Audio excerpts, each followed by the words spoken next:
Hello friends, welcome to our channel. అందరికీ నమస్కారం. మన ఈ వీడియోలో కంప్లీట్గా మొత్తం ఒక పర్మనెంట్ గవర్నమెంట్ జాబ్కి సంబంధించి మొత్తం అంతా ఇన్ఫర్మేషన్ చూద్దాము. అందరూ కూడా సబ్స్క్రైబ్ చేసుకోండి ఫ్రెండ్స్. అలాగే మనకి ఈ నోటిఫికేషన్ అనేది government of India ministry of రైల్వేస్కి సంబంధించి మనకి నోటిఫికేషన్ అనేది రిలీజ్ చేయడం అయితే జరిగిందనమాట. అండ్ ఇది మనకు వచ్చేసి మనకి వేరియస్ మినిస్ట్రియల్ అండ్ ఐసోలేటెడ్ కేటగిరీస్కి సంబంధించిన వేకెన్సీస్ అనేది మనకి అలాట్ చేయడం అయితే జరుగుతుంది. అండ్ దీంట్లో మనకి లాస్ట్ డేట్ వచ్చేసి February 6th వరకు ఉంది కాబట్టి అందరూ కూడా గవర్నమెంట్ అప్లై చేసుకోవడానికి అయితే ట్రై చేయండి. అండ్ ఇది మనకి ఆన్లైన్లోనే అప్లై చేసుకోవాల్సి ఉంటుంది. అండ్ దీని గురించి మొత్తం ఇంకా ఏమైనా డౌట్స్ ఉంటే కనుక ఈ కంప్లీట్ వీడియో చూడండి. కంప్లీట్ వీడియో చూసి ఇంకా ఏమైనా డౌట్స్ ఉంటే కనుక మీరు నా కమెంట్ సెక్షన్లో కమెంట్ చేయండి. అండ్ దీనికి సంబంధించి మనకి వేరియస్ జాబ్స్కి రైల్వేస్లోనే వేరియస్ జాబ్స్కి మనకి దీంట్లో రిక్రూట్ చేసుకుంటున్నారు కాబట్టి దీనికి సంబంధించిన జాబ్స్ గురించి నేను ఇచ్చాను. ఇంకా ఏమైనా డౌట్స్ ఉంటే కనుక ఒకసారి నేను ఈ నోటిఫికేషన్ డిస్క్రిప్షన్లో ఇస్తాను. ఈ నోటిఫికేషన్ కూడా ఒకసారి చెక్ చేయండి. అండ్ దీనికి సంబంధించి ప్రతి జాబ్ గురించి అండ్ మనకి దీంట్లో కూడా టీచర్కి సంబంధించిన జాబ్స్ గురించి కూడా చెప్పడం అయితే జరిగింది కాబట్టి అండ్ దీనికి సంబంధించి కూడా కింద ఇది ఆల్మోస్ట్ మనకి 50,000 నుంచి అలాగే 1 lakh వరకు కూడా శాలరీ వెళ్ళే అవకాశం అయితే ఉంటుంది. సో ఇదైతే ఎవరు కూడా మిస్ చేసుకోవద్దు. ఇవన్నీ కూడా గవర్నమెంట్ జాబ్సే కాబట్టి ఎవరు కూడా మిస్ చేసుకోవద్దు. అండ్ జోనల్ వారీగా చూసుకొని మీకు ఏ కేటగిరీస్లో ఎక్కడైతే ఆపర్చునిటీస్ ఉన్నాయో మీరు ఒకసారి అక్కడ చూసుకొని వెళ్ళి అప్లై చేస్తే చాలా బెటర్. అండ్ దీనికి సంబంధించి ఇంకా ఏమైనా డౌట్స్ ఉంటే కనుక నన్ను కమెంట్ సెక్షన్లో అడగండి. అండ్ ప్రతి ఒక్కరు కూడా సబ్స్క్రైబ్ చేసుకోండి. అలాగే బెల్ ఐకాన్ కూడా క్లిక్ చేయండి. ఫ్రెండ్స్, మన నోటిఫికేషన్ డీటెయిల్స్ గురించి చూసినట్టయితే కనుక ఇది మనకి government of India ministry of రైల్వేస్కి సంబంధించి మనకి ఏదైతే యాన్యువల్ క్యాలెండర్ రిలీజ్ చేశారో దానికి సంబంధించిన 7th నోటిఫికేషన్ అనేది రిలీజ్ చేయడం అయితే జరిగింది.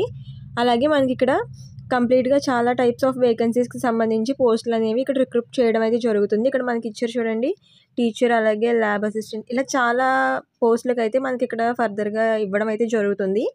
సో దీనికి సంబంధించిన డీటెయిల్స్లోకి వెళ్తే కనుక అలాగే మనం ఈ నోటిఫికేషన్కి సంబంధించి ఇంపార్టెంట్ డేట్స్ గురించి చూసినట్టయితే కనుక మనకి ఆల్రెడీ అప్లికేషన్ డేట్ అయితే స్టార్ట్ అయిపోవడం జరిగింది. మనకి సబ్మిషన్ డేట్ లాస్ట్ డేట్ వచ్చేసి మనకి February 6th వరకు మనకి టైం ఉందన్నమాట. ఈ లోపలకి మనం ఆన్లైన్లో దీన్ని అప్లై చేసుకోవచ్చు. అండ్ దీనికి సంబంధించి మనకి ఎవరైనా సరే ఇండియన్ సిటిజన్స్ ఎవరైనా సరే దీనికి అప్లై చేసుకోవచ్చు అని ఇక్కడ మనకి క్లియర్గా మెన్షన్ చేయడం అయితే జరిగింది. ఇండియన్ నేషన్స్ ఎవరైనా సరే మేల్ అండ్ ఫీమేల్ ఎవరైనా సరే దీనికి అప్లై చేసుకోవచ్చు. అలాగే ఈ నోటిఫికేషన్ సంబంధించి జాబ్ పోస్టింగ్స్ అవన్నీ కూడా మన సొంత రాష్ట్రాల్లోనే ఇవ్వడం అయితే జరుగుతుంది. ఇది అయితే మనకి యాన్యువల్ క్యాలెండర్కి సంబంధించి మనకి లాస్ట్ నోటిఫికేషన్ అని చెప్పొచ్చు. అలాగే మనకి 2025లో మళ్ళీ కొత్త యాన్యువల్ క్యాలెండర్ రిలీజ్ చేస్తారు. దానికి సంబంధించి కూడా మనకి జాబ్ నోటిఫికేషన్స్ వస్తూనే ఉంటాయి. సో దానికి సంబంధించి మనకి ఏంటంటే వేకెన్సీస్ మాత్రం కొంచెం తగ్గుతాయి అన్నమాట. సో దీనికి సంబంధించి ఎవరైతే ఎలిజిబిలిటీ ఉన్నారో వాళ్ళందరూ కూడా దీన్ని అప్లై చేసుకోవడానికి అయితే ట్రై చేయండి. అండ్ లాస్ట్ వరకు చూస్తే మీకు పిన్ టు పిన్ ప్రతి ఒక్కటి కూడా క్లియర్గా అర్థమవుతుంది అనమాట. అలాగే మన ఈ నోటిఫికేషన్ సంబంధించి ఎగ్జామినేషన్ ప్రాసెస్ గురించి చూసినట్టయితే ఇది మనకి ఓన్లీ సింగిల్ ఎగ్జామ్ అనేది ఉండడం అయితే జరుగుతుంది. అంటే ప్రిలిమ్స్, మెయిన్స్ ఇలా డిఫరెంట్ ఎగ్జామ్స్ 2 ఎగ్జామ్స్ అలా ఏమి ఉండవు. ఓన్లీ ఒక సింగిల్ టెస్ట్ అనేది ఇది కండక్ట్ చేసి మనకి ఈ వేకెన్సీస్ కోసం తీసుకోవడం అయితే జరుగుతుంది. ఇది కూడా మనకి కంప్యూటర్ బేస్డ్ టెస్ట్ ఇక్కడ కండక్ట్ చేస్తారు. ఓన్లీ సింగిల్ టెస్ట్ అని ఇక్కడ మనకి క్లియర్గా మెన్షన్ చేయడం అయితే జరిగింది చూడండి. అలాగే మనకి ఇక్కడ సింగిల్ ఎగ్జామినేషన్ అనేది కండక్ట్ చేసిన తర్వాత దాంట్లో మనకి క్వాలిఫై అయితే కనుక మనకి కాల్ లెటర్ అనేది రావడం అయితే జరుగుతుంది అని ఇక్కడ మనకి క్లియర్గా మెన్షన్ చేశారు. అండ్ అలాగే వచ్చేసి మనకి దీంట్లో నెగిటివ్ మార్కింగ్ కూడా ఉంది అనేసి మనకి ఇక్కడ క్లియర్గా మెన్షన్ చేయడం అయితే జరిగింది. అండ్ దీనికి సంబంధించి మనకి ఒక్కొక్క రాంగ్ ఆన్సర్కి కూడా 1/3 అనేది మార్క్స్ రెడ్యూస్ అవుతాయి ఒక్కొక్క రాంగ్ ఆన్సర్కి అని మనకి ఇక్కడ క్లియర్గా మెన్షన్ చేశారు కాబట్టి సో దాన్ని చూసుకొని మీరు ఎగ్జామ్ అనేది అటెండ్ చేయాల్సి ఉంటుందన్నమాట. అలాగే ఈ నోటిఫికేషన్కి సంబంధించి ఏజ్ లిమిట్ గురించి చూసినట్టయితే కనుక మనకి January 1st, 2025 లోపలికి మనకి ఇక్కడ ఇచ్చిన ఏజ్ లిమిట్ అనేది మెయింటైన్ చేయాలి అని మనకి క్లియర్గా మెన్షన్ చేయడం అయితే జరిగింది. అంటే మనకి ఇక్కడ ఇచ్చిన చాలా నోటిఫికేషన్స్ చాలా పోస్టుల కోసం నోటిఫికేషన్ రిలీజ్ చేశారు కాబట్టి ప్రతి ఒక్క పోస్ట్కి కూడా కొంచెం డిఫరెంట్గా ఏజ్ లిమిట్ అనేది ఇక్కడ ఇవ్వడం అయితే జరిగింది. ప్రతి ఒక్క పోస్ట్ పక్కన కూడా దానికి సంబంధించిన ఏజ్ లిమిట్ ఇవ్వడం అయితే జరిగింది. నేను ఈ నోటిఫికేషన్ మీకు కింద నేను డిస్క్రిప్షన్లో ఇస్తాను. మీకు ఏ పోస్ట్కి అయితే అప్లై చేయాలనుకుంటున్నారో దాన్ని మీకు పెడితే మీరు మీ సర్టెన్ కేటగిరీకి మీ ఏజ్ లిమిట్ పెడితే దాంట్లో మీరు అప్లై చేసుకోవచ్చా లేదా అనేది నేను కింద ఇస్తాను అన్నమాట. కమెంట్ సెక్షన్లో కమెంట్ చేస్తే నేను దానికి రిప్లై ఇస్తాను. దీనికైతే ప్రస్తుతానికి ఎలా చూసుకోవాలంటే మినిమం ఏజ్ వచ్చేసి 18 years కంపల్సరీగా ఉండాల్సి ఉంటుంది. అలాగే కొన్ని పోస్టులకు వచ్చేసి 33 years, 35 years, 36, 38, 43, 48 వరకు మనకు ఉన్నాయి. అది కొన్ని పోస్టులకు మాత్రమే అంటే సర్టెన్ పోస్టులకు వచ్చేసి మనకి డిఫరెంట్గా ఏజ్ లిమిట్ అనేది ఇక్కడ మనకి ఇవ్వడం అయితే జరిగిందనమాట. అండ్ దీని తర్వాత మనకి ఏజ్ రిలాక్సేషన్స్ అనేవి కూడా వర్తిస్తాయి. ఓబీసీ వాళ్ళకి 3 ఇయర్స్, ఎస్సీ ఎస్టీ వాళ్ళకి 5 ఇయర్స్ ఏజ్ రిలాక్సేషన్స్ అవి నార్మల్గానే వర్తిస్తాయి అనమాట. అండ్ మనకి ఇక్కడ ప్రతి ఒక్క కేటగిరీకి సంబంధించి ఏజ్ లిమిట్ గురించి మనకి ఇక్కడ క్లియర్గా మెన్షన్ చేయడం అయితే జరిగింది. సో కాబట్టి నోటిఫికేషన్ డిస్క్రిప్షన్లో చూసి డౌన్లోడ్ చేసుకుని ప్రతి ఒక్కరు కూడా దీన్ని ఒకసారి చెక్ చేసుకుంటే మీకు ఈజీగా అర్థమవుతుంది అనమాట. ఇక్కడ ప్రతి ఒక్క క్యాస్ట్కి సంబంధించి కూడా మనకి ఇక్కడ ఇవ్వడం అయితే జరిగింది. ఇది క్లియర్గానే మెన్షన్ చేయడం అయితే జరిగింది. అలాగే నోటిఫికేషన్ సంబంధించి ఎగ్జామినేషన్ ఫీజు గురించి చూసినట్టయితే కనుక మనకి ఇక్కడ ఎవరైతే ఫిజికల్లీ హ్యాండిక్యాప్డ్ వాళ్ళు, ఉమెన్స్, ట్రాన్స్జెండర్స్, అలాగే ఎక్స్ సర్వీస్ మ్యాన్ వీళ్ళకైతే ఎస్సీ ఎస్టీ వాళ్ళకి, మైనారిటీ కమ్యూనిటీ వాళ్ళకి వీళ్ళందరూ కూడా 250 రూపీస్ పే చేయాల్సి ఉంటుంది. అండ్ అది కూడా మీరు ఎవరైతే ఎగ్జామినేషన్ కానీ అటెండ్ అవుతారో వాళ్ళందరికీ కూడా 250 రూపీస్ మళ్ళీ మీకు అకౌంట్లో పడిపోవడం జరుగుతుందన్నమాట. అంటే రిఫండ్ రావడం జరుగుతుందన్నమాట. అండ్ మిగిలిన జనరల్ వాళ్ళు, మిగిలిన కేటగిరీస్ వాళ్ళు ఎవరైతే ఉంటారో వాళ్ళందరూ కూడా 500 రూపీస్ పే చేయాల్సి ఉంటుంది. మీకు కూడా ఎగ్జామ్ అయితే ఎవరైతే అటెండ్ అవుతారో అక్కడికి వెళ్ళి వాళ్ళందరికీ కూడా 400 రూపీస్ మళ్ళీ రిటర్న్ పడిపోవడం జరుగుతుందన్నమాట. అది వాళ్ళ బ్యాంక్ అకౌంట్స్లోకి వచ్చేయడం జరుగుతుందన్నమాట ఆ అమౌంట్. అయితే అప్లికేషన్ ఫీ అది కూడా చాలా తక్కువే ఉంది కాబట్టి, అండ్ అలాగే ఎగ్జామ్కి అటెండ్ అయితే ఇది ఇంకా మనకి రిటర్న్ బ్యాక్ రిఫండ్ వస్తుంది కాబట్టి ప్రతి ఒక్కరు కూడా ఎవరికైతే ఇది ఎలిజిబిలిటీ ఉందో వాళ్ళందరూ కూడా దీనికి అప్లై చేసుకోవడానికి అయితే ట్రై చేయండి. దీనికి సంబంధించి మనకి ఎక్కువ పోస్టులు, మనకి 1000+ పోస్టులు అయితే ఉన్నాయి కాబట్టి ఖచ్చితంగా ప్రతి ఒక్కరు కూడా దీనికి అప్లై చేసుకుంటే దీనికి జాబ్ వచ్చే అవకాశాలు అయితే చాలా ఎక్కువ ఉన్నాయి. మన ఈ పర్టికులర్ నోటిఫికేషన్ గురించి చూసినట్టయితే మనకి ఇక్కడ ప్రైమరీ టీచర్ కానీ, లేకపోతే ట్రైనర్డ్ గ్రాడ్యుయేట్ టీచర్కి సంబంధించి, లేకపోతే ల్యాబ్ అసిస్టెంట్కి సంబంధించి మనకి కొన్ని వేకెన్సీస్ అయితే ఇక్కడ రిక్రూట్ చేయడం అయితే జరుగుతుంది. అంటే రైల్వే అనేసి టీచర్ పోస్టుల గురించి చెప్తున్నాను ఏంటి అనేసి అనుకోవద్దు. ఇది మనకి మినిస్ట్రియల్ అండ్ ఐసోలేషన్కి సంబంధించి ఏదైతే మనకి నోటిఫికేషన్ రిలీజ్ చేశారో దానికి సంబంధించి మనకి టీచర్ విభాగానికి సంబంధించి కానీ, లేకపోతే లా విభాగానికి సంబంధించి కానీ అలా డిఫరెంట్ క్యాడర్స్కి సంబంధించిన పోస్టులను కూడా ఎప్పుడు భర్తీ చేయడం అయితే జరుగుతుంది. సో దానికి సంబంధించి మనకి రైల్వేస్లోనే ఒక నోటిఫికేషన్ అనేది రిలీజ్ చేయడం జరిగిందనమాట. సో దానికి సంబంధించిన ఇక్కడ డీటెయిల్స్ గురించి చూద్దాము. అండ్ దీనిలో ప్రైమరీ టీచర్కి వచ్చేసి 12th అంటే మనకి ఇంటర్ ఉండి డిఈడి కానీ బీఈడి కానీ కంప్లీట్ చేసి ఉండి టెట్కి క్వాలిఫై ఉన్న వాళ్ళు ఎవరైనా సరే దీనికి అప్లై చేసుకోవచ్చు అనమాట ప్రైమరీ టీచర్కి సంబంధించి. అలాగే ట్రైనర్డ్ గ్రాడ్యుయేట్ టీచర్కి వచ్చేసి మనకి డిగ్రీ కంప్లీట్ అయ్యి బీఈడి అలాగే కంప్లీట్ అయిపోయి ఉండాలి. అండ్ టెట్కి కూడా క్వాలిఫై ఉన్న వాళ్ళు మనకి దీనికి అప్లై చేసుకోవచ్చు అనమాట. అలాగే మనకి ల్యాబ్ అసిస్టెంట్ గ్రేడ్ 3కి వచ్చినప్పటికీ మనకి 12th ఎవరైతే అంటే ఇంటర్మీడియట్ ఎవరైతే పాస్ అయ్యి ఉండి, అలాగే సైన్స్ విభాగంలో మనకి ఎవరైతే ఇంటర్మీడియట్ పాస్ అయ్యి ఉంటారో వాళ్ళు దీనికి ఎలిజిబుల్ అనమాట. అలాగే ఫిజిక్స్ అండ్ కెమిస్ట్రీ వచ్చేసి మనకి వన్ ఆఫ్ ద సబ్జెక్ట్స్గా మనకి ఆ 12th అంటే ఇంటర్మీడియట్లో ఉండాలన్నమాట. సో ఎవరికైతే ఫిజిక్స్ అండ్ కెమిస్ట్రీ సబ్జెక్ట్స్గా ఉంటాయో దాంట్లో ఇంటర్ చేసిన వాళ్ళు ఎవరైతే ఉన్నారో వాళ్ళందరూ కూడా దీనికి ల్యాబ్ అసిస్టెంట్ గ్రేడ్ 3కి మనం అప్లై చేసుకోవచ్చు అనమాట. అలాగే నెక్స్ట్ మనకి దీంట్లోనే పోస్ట్ గ్రాడ్యుయేషన్ టీచర్కి సంబంధించి పీజీటీకి సంబంధించి కూడా మనకి నోటిఫికేషన్ అనేది రిలీజ్ చేయడం అయితే జరిగింది. అలాగే దీంట్లో వచ్చేసి మనకి మాస్టర్ డిగ్రీ ఏదైనా సరే 50 మార్క్స్ అట్లీస్ట్ 50% ఆఫ్ మార్క్స్తో మనకి ఎవరైతే మాస్టర్ డిగ్రీస్ కంప్లీట్ చేసి ఉంటారో వాళ్ళు దీనికి అప్లై చేసుకోవచ్చు. అండ్ దాంతోపాటుగా మనకి బీఈడి కూడా క్వాలిఫై అయి ఉండాలి, బీఈడి కూడా చేసి ఉండాలి. అండ్ దాంతోపాటు మనకి హిందీ అలాగే ఇంగ్లీష్ మీడియంలో టీచ్ చేసే ఎలిజిబిలిటీ అంటే టీచ్ చేసేగలిగే కెపాసిటీ ఉన్న వాళ్ళు దీనికి అప్లై చేసుకోవచ్చు అనమాట. అండ్ దీనికి కొంచెం కంప్యూటర్ నాలెడ్జ్ కూడా ఉండాలి. అండ్ ఇది మనకు వచ్చేసి ఏ సబ్జెక్ట్స్లో మనకి ఈ పోస్ట్ గ్రాడ్యుయేట్ టీచర్ని తీసుకుంటున్నారు అనేసి అంటే commerce, political science, biology, maths, chemistry, economics, English. And ఇక్కడ మనకి చాలా వేకెన్సీస్ అయితే ఉండడం అయితే జరిగింది.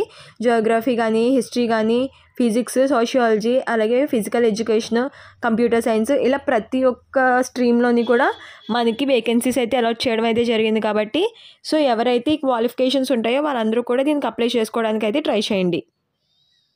అలాగే మనం మిగిలిన పోస్టులన్నిటికీ గురించి కూడా మనం ఈ నోటిఫికేషన్లో చూడొచ్చు. అండ్ అలాగే దీనికి సంబంధించి సబ్జెక్ట్స్ ఏమేమైతే ఉంటాయి అనేసి అంటే మనకి ఇక్కడ ప్రొఫెషనల్ ఎబిలిటీ, జనరల్ అవేర్నెస్, అలాగే general intelligence and reasoning, maths and mathematics, అలాగే జనరల్ సైన్స్ ఇవన్నీ కూడా మనకి సబ్జెక్ట్స్, ఈ 5 సబ్జెక్ట్స్ కూడా ఉండడం అయితే జరుగుతుంది. అండ్ అలాగే దీనికి వచ్చేసి మనకి 100 మార్క్స్ కోసం ఎగ్జామ్ అయితే జరుగుతుందన్నమాట. అలాగే ప్రతి ఎగ్జామ్కి కూడా అంటే ప్రతి సబ్జెక్ట్కి వచ్చేసి డిఫరెంట్గా క్వశ్చన్స్ అయితే ఉండడం అయితే జరుగుతుంది. Number of questions, number of marks ఇక్కడ మనకి ఇవ్వడం అయితే జరిగింది చూడండి. ఇక్కడ 100 క్వశ్చన్స్ 100 మార్క్స్. మనకి ప్రొఫెషనల్ ఎబిలిటీ వచ్చేసి 50 క్వశ్చన్స్ అయితే ఇస్తారు అనేసి చెప్పడం అయితే జరిగింది. అంటే మీరు ఏదైతే విభాగంలో తీసుకుంటున్నారో ఆ పర్టిక్యులర్ స్ట్రీమ్కి సంబంధించి మనకి క్వశ్చన్స్ అడగడాన్ని ప్రొఫెషనల్ ఎబిలిటీ క్వశ్చన్స్ అనేసి అంటారనమాట. అంటే ఆ పర్టిక్యులర్ సబ్జెక్ట్ నుంచి మనకి క్వశ్చన్స్ అడుగుతారనమాట. అండ్ దాని తర్వాత మనకి జనరల్ అవేర్నెస్ తెలిసిందే అందరికీ కూడా, రీజనింగ్ కానీ, మ్యాథ్స్ కానీ, జనరల్ సైన్స్ కానీ ఇవన్నీ కూడా మనకి ఈ 2 కూడా 15 మార్క్స్కి, ఈ మ్యాథ్స్ అలాగే జనరల్ సైన్స్ ఈ 2 కూడా 10 మార్క్స్కి ఉండడం అయితే జరుగుతుంది. అలాగే దీంట్లో మనకి జూనియర్ ట్రాన్స్లేటర్ పోస్టులకు తప్ప మిగిలిన అన్ని పోస్టులకు కూడా సేమ్ ఒకటే ప్యాటర్న్లో ఎగ్జామ్ అయితే కండక్ట్ చేయడం జరుగుతుందని కూడా ఇక్కడ మనకి క్లియర్గా మెన్షన్ చేయడం అయితే జరిగింది. అండ్ ఇంకొకటి వచ్చేసి మనకి ఇక్కడ 100 మార్క్స్ ఎగ్జామ్ అయితే ఉంటుందని చెప్పాను కదా, దీనికి కూడా మనకి నెగిటివ్ మార్కింగ్ ఉందన్నమాట. ఇక్కడ చూడండి మనకి 1/3 నెగిటివ్ మార్కింగ్ కూడా ఉంటుంది అని ఇక్కడ మనకి క్లియర్గా మెన్షన్ చేయడం అయితే జరిగింది. కాబట్టి సో మీరు కొంచెం ప్రిపేర్ అయ్యి ఎగ్జామ్ రాస్తే కనుక ఖచ్చితంగా దానికి క్రాక్ చేసే అవకాశం అయితే ఉంటుంది. మన ఎగ్జామ్లో క్వాలిఫై అయితే కనుక మనకి ఇక్కడ ఎగ్జామ్ అయిపోయిన తర్వాత మనకి స్కిల్ టెస్ట్ కానీ, అంటే టీచింగ్ స్కిల్ టెస్ట్ కానీ, లేకపోతే పర్ఫార్మెన్స్ టెస్ట్ కానీ కండక్ట్ చేసి దాని తర్వాత మనకి డాక్యుమెంట్ వెరిఫికేషన్ అనేది జరుపుతారు. ఆ డాక్యుమెంట్ వెరిఫికేషన్ కూడా అయిన తర్వాత మనకి వేకెన్సీస్కి అలాట్ చేసుకోవడం అయితే జరుగుతుంది. అండ్ దీనికి సంబంధించి మనకి ఎలాంటి పర్సనల్ ఇంటర్వ్యూ కానీ అలాంటివి ఏమీ కూడా ఉండవు, స్కిల్ టెస్ట్ లాంటివి. సో మీరు అంటే ఓన్లీ టీచింగ్ స్కిల్ టెస్ట్ తప్ప వేరే స్కిల్ టెస్ట్లు ఏమీ ఉండవు. సో మీరు ఇంటర్వ్యూ ఉంటుంది అలా ఏమీ కూడా భయపడక్కర్లేదు. ఓన్లీ ఒక ఎగ్జామ్ అది క్రాక్ చేస్తే మ్యాక్సిమం మీకు జాబ్ వచ్చేసే అవకాశం అయితే ఉంటుంది. అండ్ దీనికి వచ్చేసి మీరు ఎగ్జామ్ అది ఎక్కడ అనేసి అంటే మీ సొంత జిల్లాల్లోనే మీకు ఎగ్జామ్ రాసుకునే సెంటర్ అది ఉంటుంది కాబట్టి ఎలాంటి ప్రాబ్లం కూడా ఉండదు. అలాగే ఈ నోటిఫికేషన్ సంబంధించి శాలరీ డీటెయిల్స్ గురించి చూసినట్టయితే కనుక మనకి ఇక్కడ ల్యాబ్ అసిస్టెంట్ గ్రేడ్ 3కి సంబంధించి మనకి పే స్కేల్ లెవెల్ 2 ప్రకారంగా మనకి ఇక్కడ 19,900 రూపీస్ ఇక్కడ పే చేయడం అయితే జరుగుతుంది. దీంతో పాటు మనకి అన్ని రకాల ఎలవెన్సెస్ కూడా కలుపుకొని ఇంకా ఎక్స్ట్రా పేమెంట్ రావడం అయితే జరుగుతుందన్నమాట. సో అండ్ దీనికి కూడా మనకి ఇంటర్తో పాటు అంటే దానికి ఈక్వలెంట్ అర్హత అంటే డిప్లొమా కానీ ఇలా చేసిన వాళ్ళు ఎవరైనా సరే దీనికి అప్లై చేసుకోవచ్చు అని కూడా మనకి ఇక్కడ క్లియర్గా అయితే మెన్షన్ చేశారు. అండ్ దీని తర్వాత మనకి ల్యాబొరేటరీ స్కూల్ అసిస్టెంట్కి సంబంధించి పే స్కేల్ లెవెల్ 4 ప్రకారంగా మనకి 25,500 అనేది మనకి శాలరీ రావడం అయితే జరుగుతుంది. అండ్ దాంతోపాటు కూడా మనకి అన్ని రకాల ఎలవెన్సెస్ కూడా మనకి దీంతో పాటు మనకి కన్సిడర్ చేస్తారు అని కూడా మనకి ఇవ్వడం అయితే జరిగింది. అండ్ దీంతోపాటు ఇంకా మనకి ఏ పోస్టులకు పెట్టుకుంటే ఎంతెంత శాలరీ వస్తుంది అని కూడా మనకి ఇక్కడ క్లియర్గా మెన్షన్ చేయడం అయితే జరిగింది. అండ్ ఇక్కడ చూడండి మీకు నేను ఆల్రెడీ చెప్పాను ఫ్రంట్, దానికి సంబంధించి ఒక్కొక్క పోస్ట్కి సంబంధించి మనకి మినిమం ఏజ్ అలాగే మ్యాక్సిమం ఏజ్ అనేసి ఇక్కడ మనకి క్లియర్గా మెన్షన్ చేయడం అయితే జరిగింది. సో దీన్ని చూసుకొని మీరు అప్లై చేసుకుంటే సరిపోతుంది. అండ్ దీంతోపాటు ఇక్కడ ఇంకా చాలా రకాలైన వేకెన్సీస్ని కూడా భర్తీ చేయడం అయితే జరుగుతుంది. సో ఇవి కూడా మీకు ఎక్కడెక్కడ ఎక్కువ వేకెన్సీస్ ఉన్నాయి చూసుకుని ఒకసారి దాన్ని కూడా మీరు ఇక్కడ కంప్లీట్గా చూసుకుని దాంట్లో మీరు ఏ జోన్కి అయినా సరే ఇక్కడ చాలా జోన్స్ అయితే ఇవ్వడం అయితే జరిగింది. చాలా జోన్స్కి సంబంధించి వేకెన్సీ టేబుల్ ఇవ్వడం అయితే జరిగింది. సో మీరు ఏ జోన్లో అయితే మీకు పర్టికులర్ కేటగిరీకి సంబంధించి ఎక్కువ పోస్టులు ఉన్నాయి అనుకుంటున్నారో ఆ జోన్కి సంబంధించి అప్లై చేసుకుంటే బెటర్. మీరు ఇక్కడ ఈ నోటిఫికేషన్ సంబంధించి కంప్లీట్ వేకెన్సీ డీటెయిల్స్ గురించి ఒకసారి చూసినట్టయితే కనుక మీకు ఇక్కడ 1000 పైగానే అంటే 1036 వేకెన్సీస్ అయితే మనకి ఇక్కడ అలాట్ చేయడం అయితే జరుగుతుంది. ఇక్కడ ప్రతి ఒక్క కేటగిరీకి సంబంధించి కూడా ప్రతి ఒక్కరికి కూడా వేకెన్సీస్ అనేది అలాట్ చేయడం అయితే జరిగింది. ఇక్కడ జనరల్లో మనకి 523 వేకెన్సీస్ ఉండడం అయితే జరిగింది. అలాగే ఎస్సీలో కూడా మనకి 125 వేకెన్సీస్, ఎస్టీలో 64 వేకెన్సీస్, అలాగే ఓబీసీకి, ఈడబ్ల్యూఎస్కి అలాగే ప్రతి ఒక్కరికి కూడా ఇక్కడ వేకెన్సీస్ అనేది ఇక్కడ ఎక్కువ మోతాదులోనే అలాట్ చేయడం అయితే జరిగిందనమాట. సో మనకి ఎక్కువ వేకెన్సీస్ ఉండడం అయితే జరుగుతుంది కాబట్టి ఖచ్చితంగా ఎవరైతే ఎలిజిబిలిటీ ఉన్నారో వాళ్ళందరూ కూడా దీనికి అప్లై చేసుకోవడానికి అయితే ట్రై చేయండి. అండ్ దీంట్లో మెయిన్ వచ్చేసి మనకి ఇక్కడ జోన్ల వారీగా ఇవ్వడం అయితే జరిగింది. సికింద్రాబాద్ జోన్ అనేసి ఇలా మొత్తం అన్నీ కూడా జోన్ల వారీగా ఇవ్వడం అయితే జరిగింది. సో కాబట్టి దీనికి సంబంధించి ఎక్కడ మీకు ఎక్కువ వేకెన్సీస్, మీ కేటగిరీకి ఎక్కువ వేకెన్సీస్ ఎక్కడ ఉన్నాయని మీకు అనిపిస్తుందో ఆ జోన్లో మీరు అప్లై చేసుకోవడానికి అయితే ట్రై చేయండి. సో అప్పుడు మీరు ఆ జోన్లో అప్లై చేసుకోవడానికి ట్రై చేస్తే మనకి ఈజీగా జాబ్ వచ్చే అవకాశం అయితే ఉంటుందన్నమాట. ఫ్రెండ్స్ అలాగే మనకి ఈ నోటిఫికేషన్ అనేది government of India ministry of రైల్వేస్కి సంబంధించి మనకి నోటిఫికేషన్ అనేది రిలీజ్ చేయడం అయితే జరిగిందనమాట. అండ్ ఇది మనకు వచ్చేసి మనకి వేరియస్ మినిస్ట్రియల్ అండ్ ఐసోలేటెడ్ కేటగిరీస్కి సంబంధించిన వేకెన్సీస్ అనేది మనకి అలాట్ చేయడం అయితే జరుగుతుంది. అండ్ దీంట్లో మనకి లాస్ట్ డేట్ వచ్చేసి February 6th వరకు ఉంది కాబట్టి అందరూ కూడా గవర్నమెంట్ అప్లై చేసుకోవడానికి అయితే ట్రై చేయండి. అండ్ ఇది మనకి ఆన్లైన్లోనే అప్లై చేసుకోవాల్సి ఉంటుంది. అండ్ దీని గురించి మొత్తం ఇంకా ఏమైనా డౌట్స్ ఉంటే కనుక ఈ కంప్లీట్ వీడియో చూడండి. కంప్లీట్ వీడియో చూసి ఇంకా ఏమైనా డౌట్స్ ఉంటే కనుక మీరు నా కమెంట్ సెక్షన్లో కమెంట్ చేయండి. అండ్ దీనికి సంబంధించి మనకి వేరియస్ జాబ్స్కి, రైల్వేస్లోనే వేరియస్ జాబ్స్కి మనకి దీంట్లో రిక్రూట్ చేసుకుంటున్నారు కాబట్టి దీనికి సంబంధించిన జాబ్స్ గురించి నేను ఇచ్చాను. ఇంకా ఏమైనా డౌట్స్ ఉంటే కనుక ఒకసారి నేను ఈ నోటిఫికేషన్ డిస్క్రిప్షన్లో ఇస్తాను. ఈ నోటిఫికేషన్ కూడా ఒకసారి చెక్ చేయండి. అండ్ దీనికి సంబంధించి ప్రతి జాబ్ గురించి అండ్ మనకి దీంట్లో కూడా టీచర్కి సంబంధించిన జాబ్స్ గురించి కూడా చెప్పడం అయితే జరిగింది కాబట్టి అండ్ దీనికి సంబంధించి కూడా కింద ఇది ఆల్మోస్ట్ మనకి 50,000 నుంచి అలాగే 1 lakh వరకు కూడా శాలరీ వెళ్ళే అవకాశం అయితే ఉంటుంది. సో ఇదైతే ఎవరు కూడా మిస్ చేసుకోవద్దు. ఇవన్నీ కూడా గవర్నమెంట్ జాబ్సే కాబట్టి ఎవరు కూడా మిస్ చేసుకోవద్దు. అండ్ జోనల్ వారీగా చూసుకొని మీకు ఏ కేటగిరీస్లో ఎక్కడైతే ఆపర్చునిటీస్ ఉన్నాయో మీరు ఒకసారి అక్కడ చూసుకొని వెళ్ళి అప్లై చేస్తే చాలా బెటర్. అండ్ దీనికి సంబంధించి ఇంకా ఏమైనా డౌట్స్ ఉంటే కనుక నన్ను కమెంట్ సెక్షన్లో అడగండి. అండ్ ప్రతి ఒక్కరు కూడా సబ్స్క్రైబ్ చేసుకోండి, అలాగే బెల్ ఐకాన్ని కూడా క్లిక్ చేయండి. అండ్ ప్లీజ్ ప్రతి ఒక్కరు కూడా ఒక్క చిన్న లైక్ అయితే చేయండి. మీరు నాకు కొంచెం సపోర్ట్ చేస్తే నేను ఇలాగే మంచి మంచి వీడియోస్ అవి పెట్టడానికి అయితే అవకాశం ఉంటుంది కాబట్టి మీరు జస్ట్ లైక్ చేసి అలాగే ఎవరికైతే మీ ఫ్రెండ్స్కి ఇంకా ఆపర్చునిటీస్ కోసం ఎదురు చూస్తున్నారో వాళ్ళందరికీ కూడా యూజ్ అవుతుంది కాబట్టి ప్రతి ఒక్కరికి కూడా షేర్ చేయండి దీన్ని. Please do like, share and subscribe for more information. Thank you for watching.